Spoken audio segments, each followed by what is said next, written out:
Recibiremos al siguiente conferencista, el ingeniero mecánico, candidato a máster en física, Rigoberto López, quien nos trae la interesante ponencia, la importancia de la ciencia en el desarrollo de la tecnología automotriz. Tiene la palabra, ingeniero. Muchas gracias, Ramón. No sé si todos logran escucharme. Sí, todo bien. Bueno,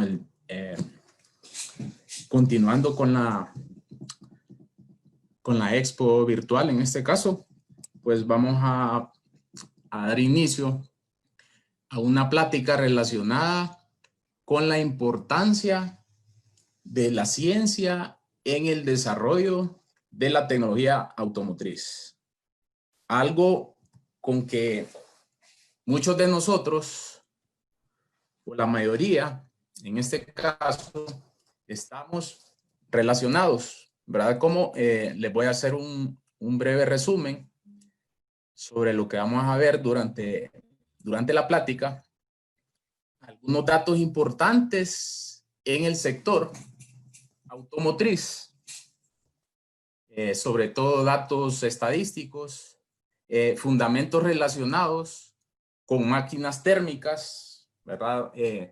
Básicamente el corazón de un automóvil, o el automóvil más popular en este caso, está ligado a un motor de combustión interna. Avances importantes en el desarrollo de los motores de combustión interna, importancia del efecto Hall, en este caso algo que se descubrió antiguamente. ¿Qué importancia tiene este efecto Hall en el desarrollo de la tecnología automotriz y principalmente en la búsqueda de una mayor eficiencia de los motores de combustión interna? También la importancia del efecto Doppler y las ondas milimétricas, que han tenido mucha influencia, por ejemplo, en dispositivos relacionados a la conducción segura en un vehículo. Y para finalizar, en este caso, la importancia del NVH, ¿qué significa? ¿Verdad? ¿Cuáles son sus principales características? Y por último, la industria automotriz en la lucha contra el COVID-19. Bien, para comenzar, vamos a ver algunos datos importantes. Lo primero es un medio por el que nosotros, o con el que nosotros estamos relacionados en nuestra vida cotidiana. La mayoría de nosotros, podríamos decir, es el automóvil. Tal es el caso, en el dato que ustedes pueden ver, nos muestra la venta de vehículos casi a la fecha, ¿verdad? Perdón, en este caso es la producción de vehículos que tenemos a la fecha. Pueden ustedes observar, y en relación a lo que mencionaba Oscar anteriormente, los principales productores de vehículos a nivel mundial. Dentro de los principales, algo muy curioso, y la verdad no es para sorprendernos, es en el caso de Corea, ¿verdad? Corea es uno de los mayores productores de vehículos a nivel mundial, y es de esperarse, ¿verdad? Es un país que invierte mucho en investigación y desarrollo, y por lo tanto es un país también muy productivo. Otro punto importante es la venta de vehículos. ¿verdad? El mayor, en este caso, el mayor comprador de vehículos a nivel mundial, ustedes lo pueden observar, quien se lleva el mayor porcentaje es Estados Unidos, seguido de países como China, en este caso, que ocupan el segundo lugar. Las dos principales potencias que invierten, que tienen mayor cantidad de publicaciones científicas, que tienen un mayor Producto Interno Bruto, que invierten en investigación y desarrollo, son de los dos países con mayor productividad en el área automotriz, y también los países que en este caso tienen una mayor venta o consumo de vehículos automotores. Esa era una pequeña información relacionada con los datos sobre la producción y venta de vehículos. Ahora bien, vamos a hablar un poco de fundamentos relacionados con máquinas térmicas. En este caso, para ser más específico, un motor de combustión interna, ¿verdad?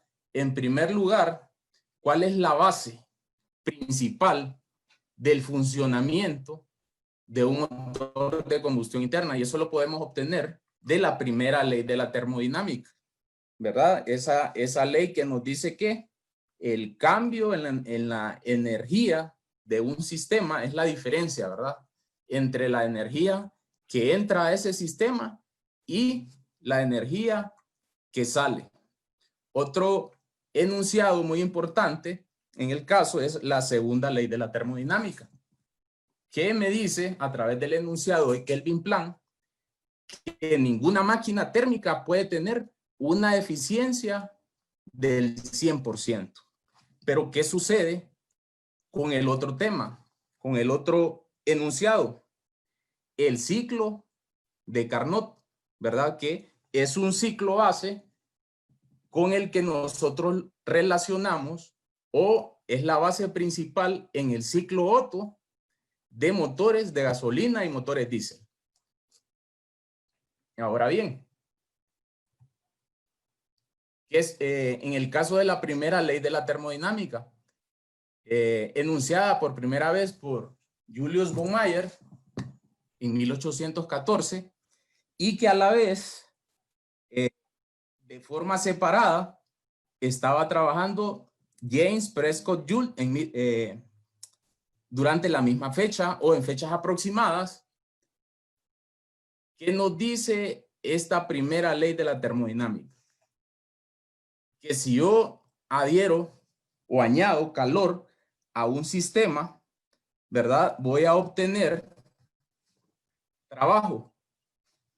Como lo mencionaba, el cambio en la energía interna, en este caso, como energía añadida, el calor, y como energía que sale en forma de trabajo y como lo podemos observar, en forma de vapor.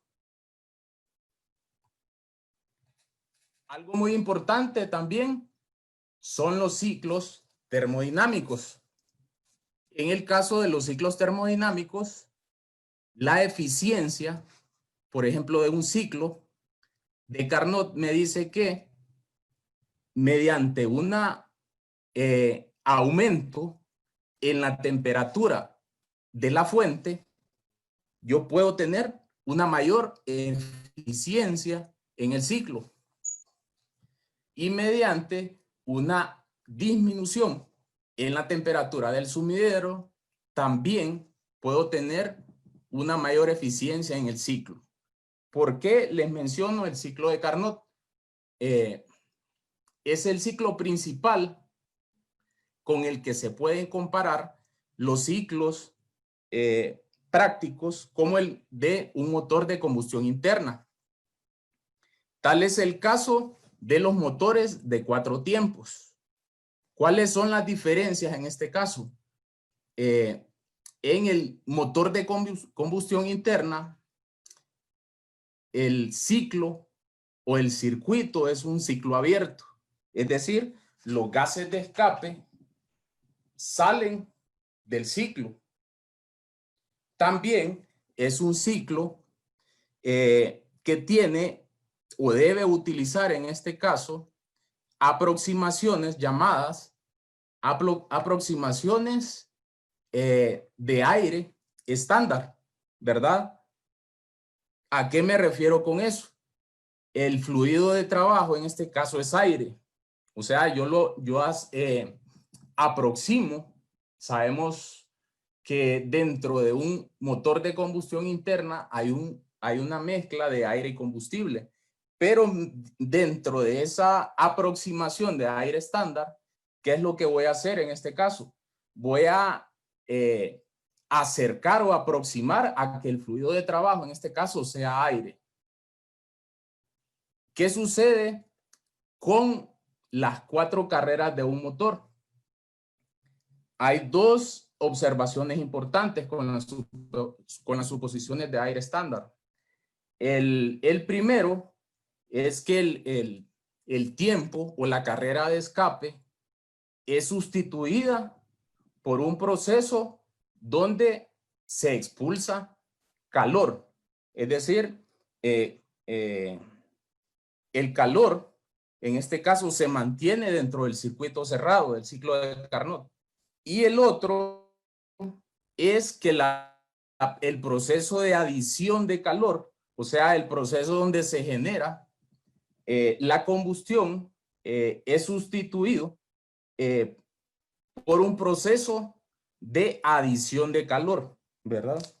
¿Qué sucede? Sabemos muy bien que la combustión se da producto de la quema de una chispa ante una relación de aire-combustible, ¿verdad? ¿Para qué nos sirven estos fundamentos? Lo vamos a ver más adelante, pero primero, una breve reseña histórica de las primeras máquinas térmicas. La primera es la máquina de vapor o el motor de vapor, que surge a partir del año 1771. En el año 1860 surge o se inventa el motor de combustión interna gasolina. 3 años después, en 1863, se inventa el motor de combustión interna de 4 tiempos. Y lo que tenemos en la actualidad,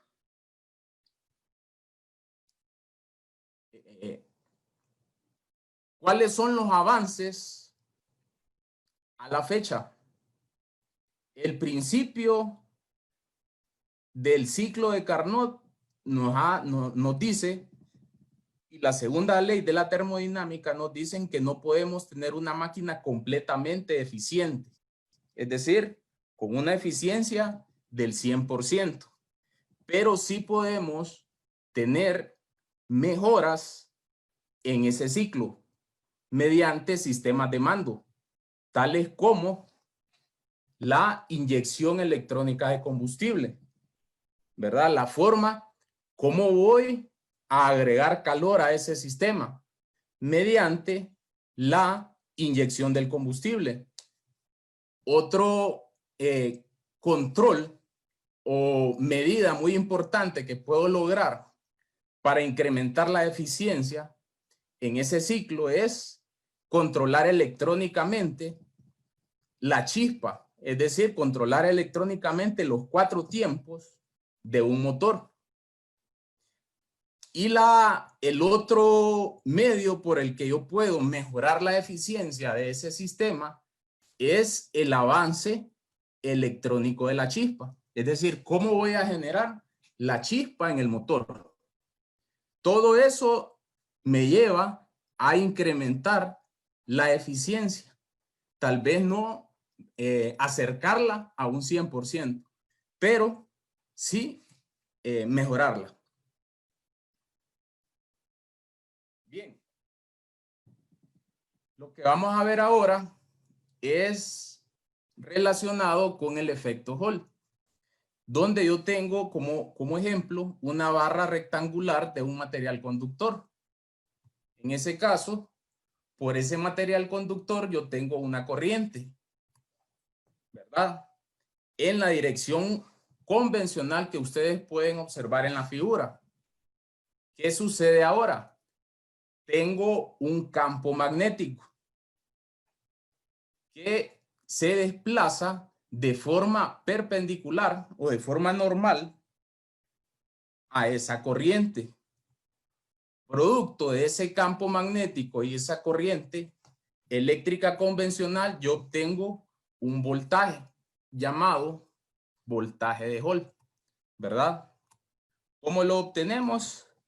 Bueno, ahí tenemos una relación donde se relaciona, valga la redundancia, la corriente convencional, el campo magnético junto con la densidad de carga, la carga del electrón y el espesor de esa barra rectangular. Bueno, a partir de esa relación que existe entre corriente, campo magnético y voltaje de Hall, nosotros podemos aplicar esa relación en el sector automotriz, principalmente en el sistema de control del motor.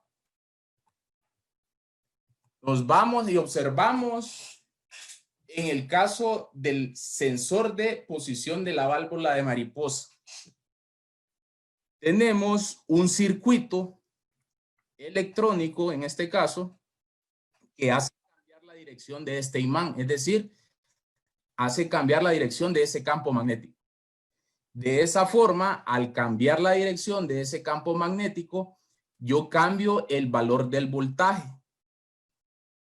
Y con el cambio en el valor del voltaje, mediante el movimiento de esa válvula de mariposa, ¿verdad? Yo le puedo decir a una unidad de control electrónico o una computadora de mando en el vehículo qué grado de apertura mediante el valor del voltaje tiene esa válvula de mariposa.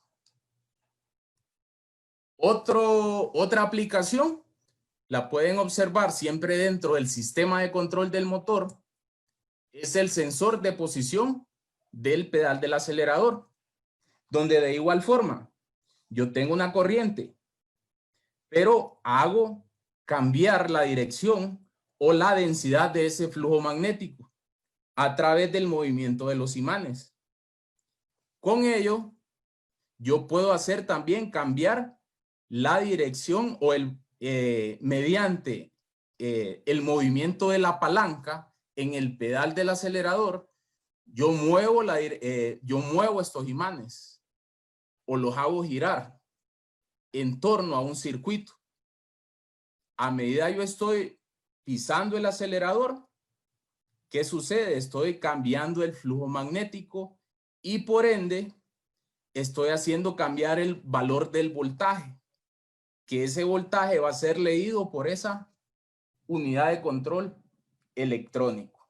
De esa forma, yo puedo tener dentro del sistema de control del motor una mejor inyección de combustible. ¿Por qué? Porque todos estos elementos están relacionados, ¿verdad? A medida yo abro esa válvula de mariposa, ingreso mayor cantidad de combustible o menor. A medida yo piso el acelerador de forma más precisa, entonces solo obtengo lo necesario de combustible en el motor y eso me ayuda a obtener una mejor eficiencia. Son básicamente los mismos. ¿Qué conclusión les puedo mencionar acerca de eso?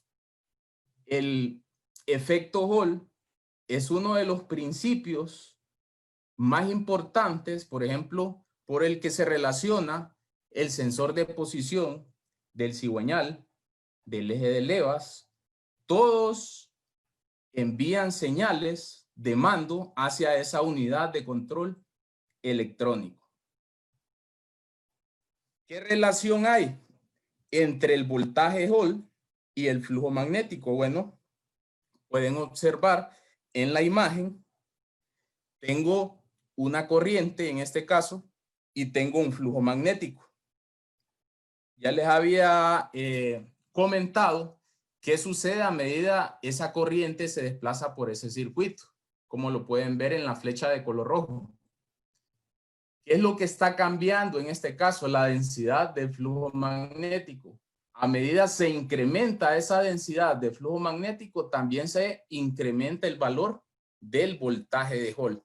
Y mediante ese cambio de voltajes es lo que la unidad de control del motor es lo que va a censar para controlar los demás componentes en el vehículo o el resto de componentes en el vehículo. Otro efecto muy importante es el efecto Doppler. Ese efecto que está relacionado, por ejemplo, como lo ven en la imagen, es el cambio de frecuencia de una onda emitida por una fuente. Tal es el caso del ejemplo que ven en la imagen, donde la fuente es el automóvil, ¿verdad? Y en el caso, en la situación A que tenemos del lado izquierdo, pueden ver que la frecuencia o la distancia entre cada una de las ondas va siendo menor. Eso significa que la frecuencia se incrementa.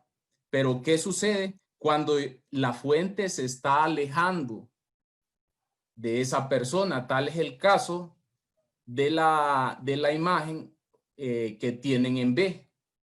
Si la fuente se aleja, ¿qué sucede con las ondas?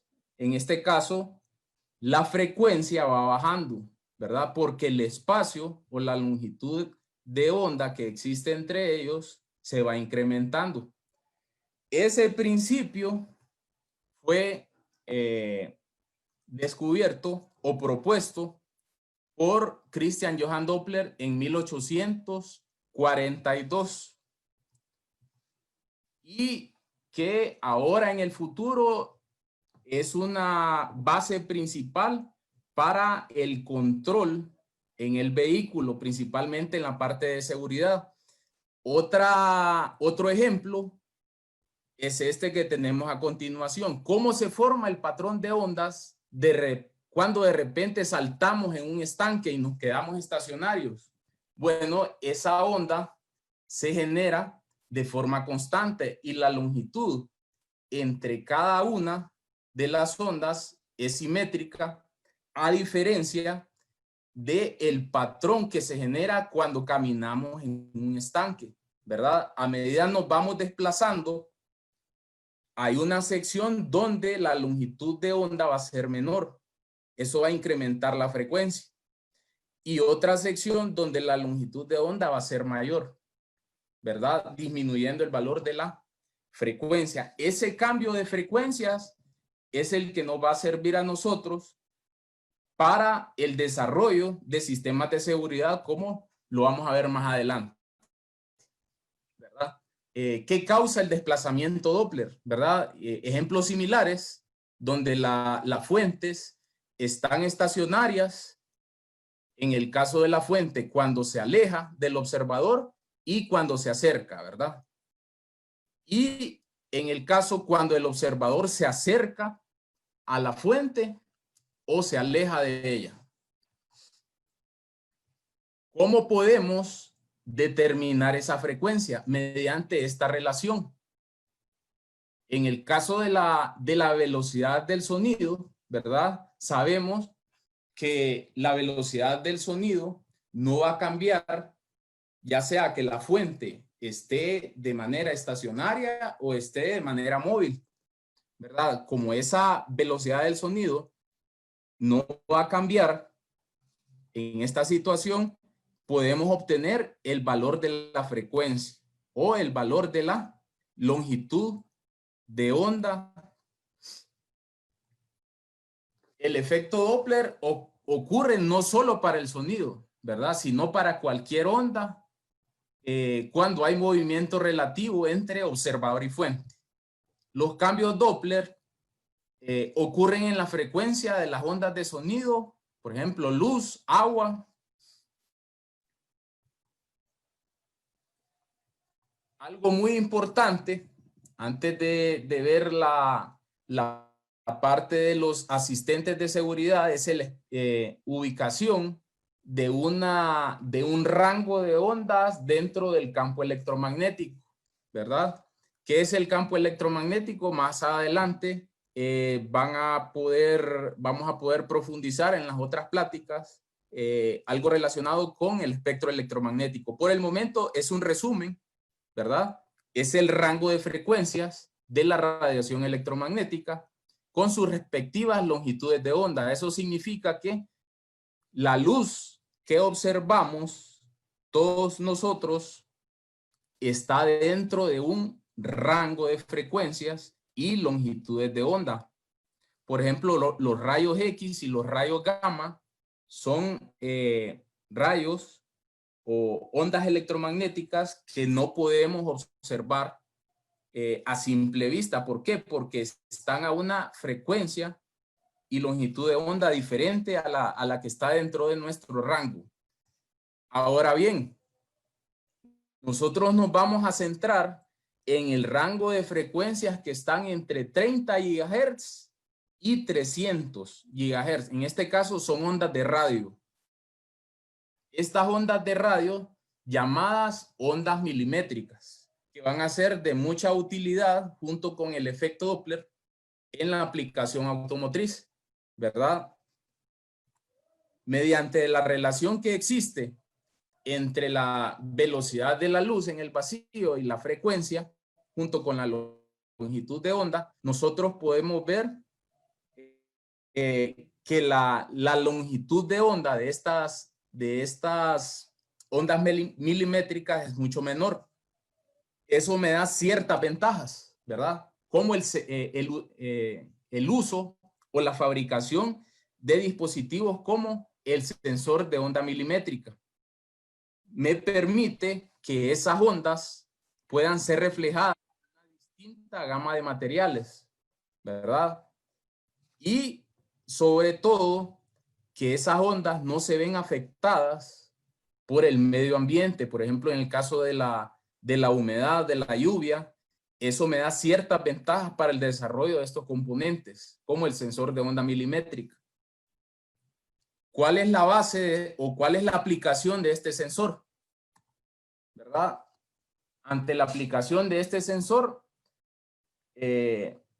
una de las importancias en el rubro automotriz es la seguridad de los pasajeros, ¿verdad? Eso surge de la misma necesidad. Ante tanto accidente, ¿verdad? Debe haber un plan de acción. Entonces hay una presión bastante rigurosa en el caso de las instituciones que regulan a los fabricantes en desarrollar tecnología de seguridad en la conducción. Y es aquí donde entra el sensor de onda milimétrica, ¿verdad? Mediante el desarrollo de esta tecnología y en específico el desarrollo del asistente de seguridad llamado sistema de precolisión. ¿En qué se basa este sistema? Bueno, este sistema emite alertas sonoras cuando yo voy en mi vehículo, en este caso el vehículo que tenemos de nuestro lado derecho, y me acerco a otro, ¿verdad? Este sistema lo que hace es advertirnos o avisarnos mediante alertas sonoras qué tan próximos estamos a él, ¿verdad? Si nos acercamos aún más, en este caso va a utilizar una alerta, y aún si nos acercamos a una menor distancia, ¿verdad? El vehículo con sus componentes internos, con el uso del sensor de onda milimétrica, va a detener o se va a detener inmediatamente ante la posibilidad de una valga la redundancia, ante la posibilidad de una colisión. Entonces, ¿cuál es el principio de este sistema de precolisión? Es el sensor de onda milimétrica, donde qué es lo que qué se está determinando mediante para poder controlar este sistema de precolisión. Bueno, se está haciendo uso de una cámara y uso de un sensor de onda milimétrica, ¿verdad? ¿Qué es lo que hace el sensor de onda milimétrica? Solo verifica el cambio, como les había mencionado anteriormente, en la frecuencia a medida yo me estoy alejando o me estoy acercando del vehículo. Pueden observar que hay otra aplicación dentro de él con el uso del sensor de onda milimétrica, que es el control de la velocidad y la aceleración. Yo puedo, dentro de lo, existen ahora muchas tecnologías en la parte automotriz, donde yo puedo configurar el vehículo de tal manera de que pueda viajar a velocidad constante o pueda reducir o incrementar su velocidad, ya sea si me estoy acercando o el vehículo se está alejando. Entonces, ¿qué sucede con el sensor de onda milimétrica? El sensor de onda milimétrica va a detectar la distancia que existe entre esos dos vehículos y con ello va a regular la velocidad de nuestro vehículo, ya sea acelerando o desacelerando. ¿En qué consiste ese sensor? Si nos vamos a la tecnología que usan estos vehículos, tenemos un sistema de control o una computadora que enlaza los sensores, entre ellos el sensor de onda milimétrica. Esos sensores le envían señales al sistema de control y actúan, y en este caso el sistema de control envía una señal de mando hacia los actuadores. ¿Cuáles son esos actuadores? Por ejemplo, los dispositivos tales como el actuador de ABS o el sistema de frenos antibloqueo. Entonces, lo que hace este sistema es enlazar tantos sensores, computadoras como actuadores.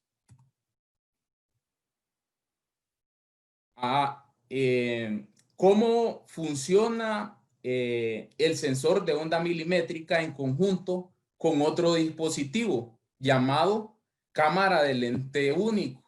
El sensor de onda milimétrica, ¿qué es lo que va a captar? Va a captar la proximidad con otro vehículo, la distancia. Mientras que la cámara de lente único va a detectar la forma del objeto que tiene enfrente. Ya puede ser que el vehículo esté configurado para detectar a otro vehículo, a peatones, ciclistas, etc. Tenemos la imagen de la cámara de reconocimiento. Como les repito, puede censar la forma. En el caso de la cámara de reconocimiento, puede censar la forma de un vehículo, de un peatón o de un ciclista, dependiendo del tipo de configuración que tenga la cámara. Ahora bien, esta es una de las aplicaciones del efecto Doppler y de las ondas milimétricas. Lo que vamos a ver a continuación es otra aplicación de la mecánica en el sector automotriz, de la mecánica, en este caso, de la mecánica clásica en el sector automotriz. ¿Qué es NVH? ¿Verdad?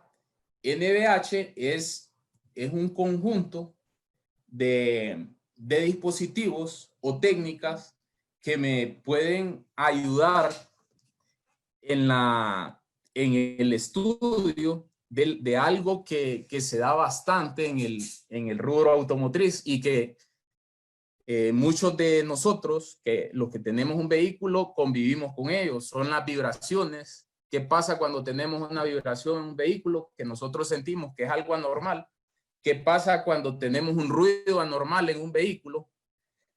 Bueno, de eso, en eso se basa o en eso se centra el estudio de NVH, que es Noise Vibration Harness. En este caso, ruido, vibración y asperezas en un vehículo, que es nuestro campo de estudio.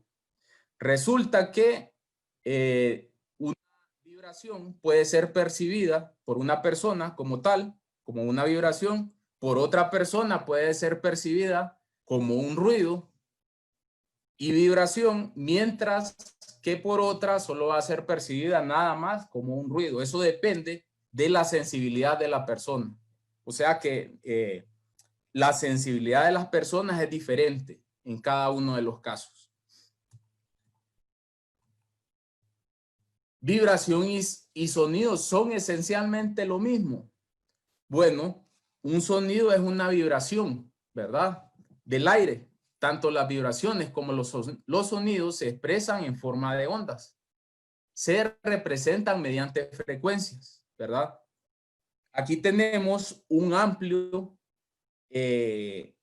rango de ondas y cómo podemos catalogarlos cuando son solo vibración. Por ejemplo, cuando hablamos de rangos de frecuencia de 20 Hz, podemos captarlos solo como una vibración.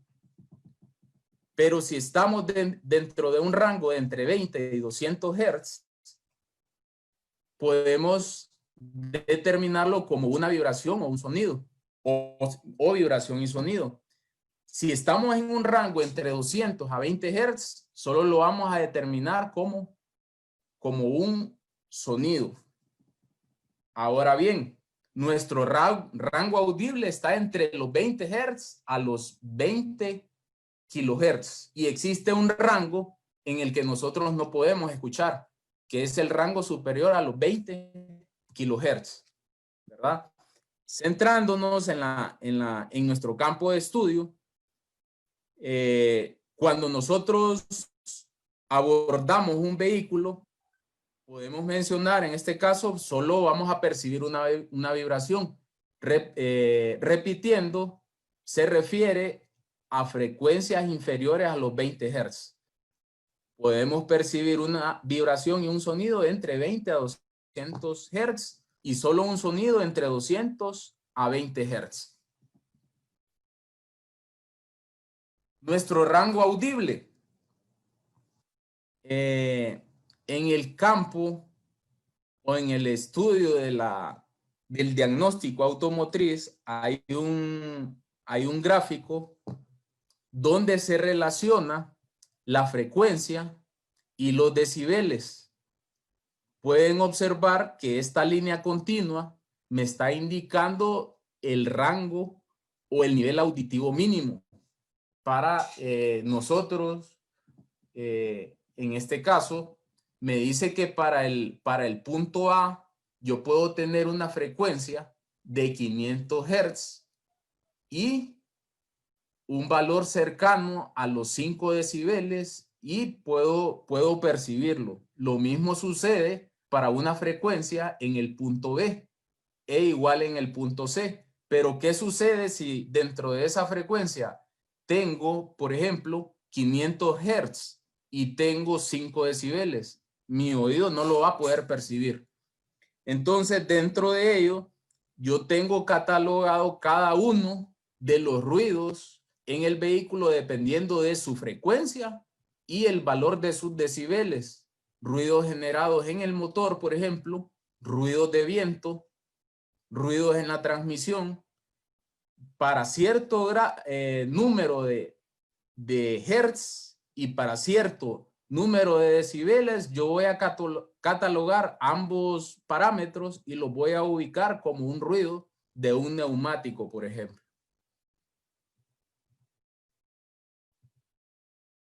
Tipos de vibración. En el caso de los tipos de vibración, tenemos algo similar a lo que nosotros vemos en mecánica clásica, que es el conjunto de masa y de resorte, ¿verdad? Resulta que nosotros podemos relacionar el conjunto masa-resorte como, por ejemplo, el conjunto que se presenta en el motor de un vehículo, donde el resorte son los soportes o los espirales y la masa, en este caso, es el motor del vehículo. Lo mismo sucede con la carrocería. A ese tipo de vibración le llamamos vibración de cuerpo rígido. Y otro tipo de vibración es la que se relaciona, por ejemplo, cuando estamos tocando una guitarra y tocamos una de sus cuerdas. Algo similar puede ocurrir con una viga, por ejemplo, en voladizo, como lo vemos en la imagen. O, por ejemplo, cuando un vehículo tiene una pequeña vibración, lo podemos considerar como una vibración de cuerpo rígido, pero cuando se incrementa el valor de esa vibración, la podemos considerar como una vibración de cuerpo elástico. Estos son fundamentos muy importantes que se estudian en el campo de el diagnóstico automotriz. ¿Para qué? Para poder en este caso detectar con mayor precisión la generación de un ruido en el vehículo, de una vibración, por ejemplo. La siguiente imagen nos muestra un ejemplo de cómo se da el proceso de transmisión o las vibraciones en un vehículo. Pero primero vamos a ver el ejemplo que tenemos de la guitarra, que es la fuente de vibración. Pero para ello necesitamos un sistema de resonancia y un sistema de transmisión. Un amplificador es un sistema, es algo similar a un sistema de resonancia. En cambio, la línea que me une el amplificador con el altavoz es el sistema de transmisión de esa vibración o ese sonido, ¿verdad? Mientras que el elemento que va a generar esa vibración va a ser el altavoz. Ahora, ¿qué sucede si nosotros aplicamos este mismo concepto en un vehículo? ¿Qué sucede cuando nosotros vamos en nuestro vehículo y percibimos un ruido o una vibración en el motor que nos incomoda? Bueno, resulta que lo podemos separar tal como el ejemplo anterior. Puede ser la fuente de vibración, el motor, el sistema de resonancia puede ser el sistema de escape, ¿verdad? Y las juntas, ¿verdad? Estas partes llamadas juntas tóricas pueden ser el sistema de transmisión de ese ruido, ¿verdad? Mientras que el elemento donde nosotros vamos a percibir esa vibración va a ser la carrocería del vehículo. Ese es el mejor ejemplo que podemos mostrarle durante la generación de un ruido. La fuerza de vibración, bueno, es la fuerza generadora. Puede ser por fluctuaciones en el torque, por ejemplo, cuando vamos haciendo cambio de velocidades en un vehículo, vamos cambiando los valores de torque. Eso puede incrementar o generar una fuerza que incremente la vibración. También la misma deformación o el desalineamiento en los neumáticos puede ser una fuerza generadora de vibración, ¿verdad? Y elementos internos como juntas o el mismo árbol de transmisión mediante el desbalanceo puede también ser causa de una vibración en el vehículo. Ahora bien, cuando, por ejemplo, yo tengo un sistema masa y resorte, yo aplico una fuerza, por ejemplo, y dependiendo de la magnitud con la que aplique esa fuerza, puedo incrementar la frecuencia. Al incrementar la frecuencia, eso hace que llegue a una frecuencia determinada llamada frecuencia natural, que vamos a ver más adelante. Mecanismos de resonancia. El mejor ejemplo que podemos mostrarles es el que tenemos a continuación.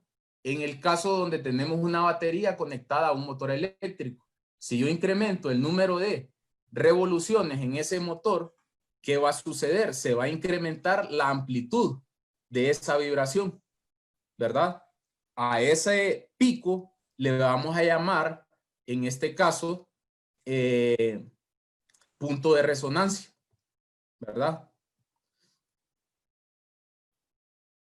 ¿Y qué sucede? Puede ser que después de ese pico, a una mayor frecuencia o mayor número de giros en ese motor, el valor de esa amplitud decaiga o venga en descenso.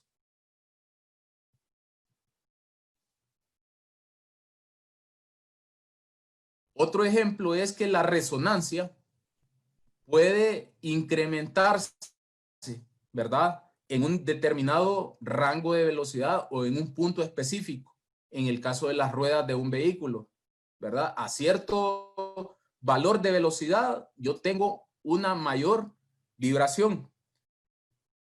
O a cierto número de rango de velocidad, yo puedo tener un mayor ruido en el árbol de transmisión de un vehículo. Y es en esos puntos, en esos picos, donde se centran los diseñadores, por ejemplo, al momento de hacer pruebas en un vehículo.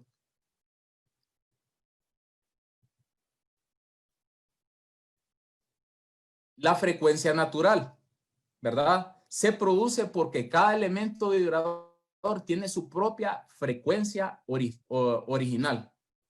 Y a esta frecuencia le llamamos frecuencia natural. Por ejemplo, en el caso de un resorte, ¿qué sucede si ese resorte tiene una constante muy alta, verdad? Si tiene una constante o una constante muy baja. En este caso, el valor de la constante va a incidir en el valor de la frecuencia y esta va a ser baja. Ahora bien, ¿qué pasa si la constante del resorte es alta? Eso va a aumentar la frecuencia natural. ¿Qué sucede con la masa en este caso? Si la masa tiene un valor o una magnitud alta, eso va a incrementar también va a disminuir, perdón, el valor de la frecuencia. ¿Y qué pasa si el valor de la masa es pequeño? Eso va a aumentar el valor de la frecuencia. Bueno, eso lo relacionamos. ¿Por qué? Porque en muchos casos, en el estudio de NVH, esa masa la relacionamos con el motor. Ese resorte lo relacionamos con la suspensión de un vehículo. Entonces, por eso es muy familiar el uso de la frecuencia natural en el estudio del NVH. Métodos de medición pueden observar al momento de sentir una vibración en el volante, hay unas ondas que se colocan para poder medir, en este caso, parámetros que vamos a ver más adelante. ¿Qué es lo que observamos al utilizar estos instrumentos? Bueno, vamos a determinar aceleraciones, ¿verdad? Con sus respectivas medidas. En muchos casos se utiliza el metro por segundo cuadrado o los valores G. También medimos velocidades y amplitudes. Eso es lo que nos arrojan, en este caso, los dispositivos de medición que colocamos en los puntos, en algunos de los puntos que pueden ver en las imágenes. Puede ser que nosotros percibamos una vibración en el motor. Entonces colocamos la sonda, identificamos los valores de su frecuencia, de su amplitud o de su velocidad. También en el caso del volante podemos sentir alguna vibración. En el caso del asiento, la palanca selectora de cambios. Ahora bien, si nos vamos a partes aún más difíciles, está el árbol de transmisión y en la parte del habitáculo del vehículo. Ahora bien, ¿cómo vamos a hacer ese estudio? En el estudio de las vibraciones se pueden generar ciertas ecuaciones, por ejemplo, una ecuación diferencial. Eso depende del orden o de la magnitud de la vibración. Por ejemplo, cuando son vibraciones que están en el rango de 25 a 30 Hz, bueno, utilizamos modelos basados en mediciones anteriores a través del fabricante del equipo. Cuando son, frecuencias por encima de 1 kHz, bueno, ahí nos vamos a análisis estadísticos. Y cuando son bandas de frecuencia media, vamos a hacer uso de análisis de elementos finitos vibroacústicos o análisis de elementos de contorno, ¿verdad? El análisis de elementos finitos, para ser un poco breve, es el estudio de análisis mecánicos generados por vibraciones, ¿verdad? Puede ser una ecuación diferencial que la pasemos a una forma matricial, ¿verdad? Y las aplicaciones del análisis de elementos finitos está aquí, por ejemplo. Algo muy conocido para el campo de la ingeniería mecánica es el SolidWorks. La principal base es este análisis de elementos finitos. Tienes 5 minutos, Río. Sí. Análisis estadístico de energía es otro, donde yo relaciono o tengo sistemas de oscilación, en este caso amortiguados, donde verifico en este caso la energía del sistema, ¿verdad? Y puedo obtener valores esperados del mismo. Los métodos de elemento de frontera, ¿verdad? La diferencia es que en este caso yo puedo hacer estudio de ecuaciones diferenciales de forma integral, ¿verdad? Es algo muy, lo pueden observar, que requiere un conocimiento explícito de una solución de una ecuación diferencial, por ejemplo. Efectos a corto y largo plazo del COVID-19, principalmente en el medio ambiente. Pueden observar en el caso de la gráfica A, nos indica cómo se ha reducido el consumo de combustibles de un 50 hasta un 30%, principalmente en el combustible para aviones y automóviles. También pueden observar en el gráfico B cómo se ha visto la reducción en las emisiones de CO2, ¿verdad? Durante este periodo con el que nos hemos visto relacionados con el COVID-19. Y las reducciones en la demanda de energía también. Pueden ver algunas imágenes.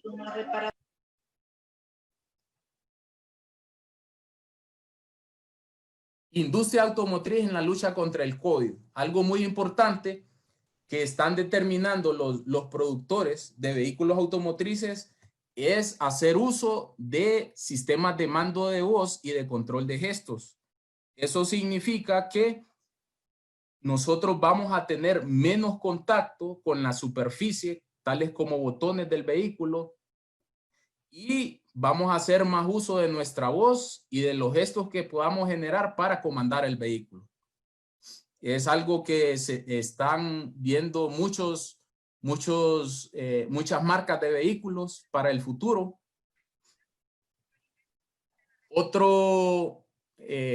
Algo muy importante también es el uso de la tecnología hermética.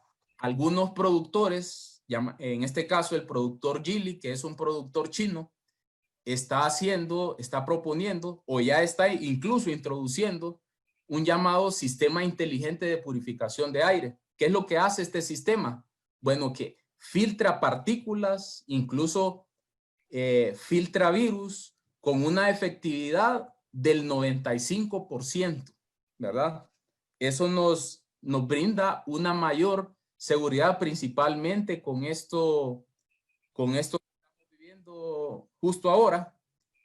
Entonces, esa es una de las tecnologías que están proponiendo muchas marcas de vehículos a continuación. Y para finalizar, las conclusiones.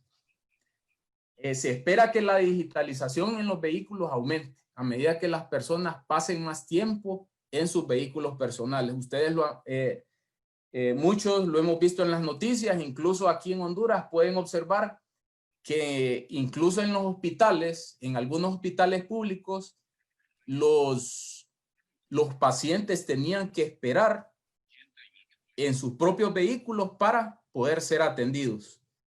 Otro es la creciente conciencia sobre la salud entre los compradores de automóviles. Eso nos está inclinando a que hagamos menos uso del transporte público y busquemos más vehículos personales. Y para finalizar, pues, espero les haya servido esta información. Para finalizar, el conocimiento científico generado en el pasado continúa siendo el pilar fundamental en el desarrollo de nuevas tecnologías. Muchas gracias, ingeniero. A la orden. Gracias.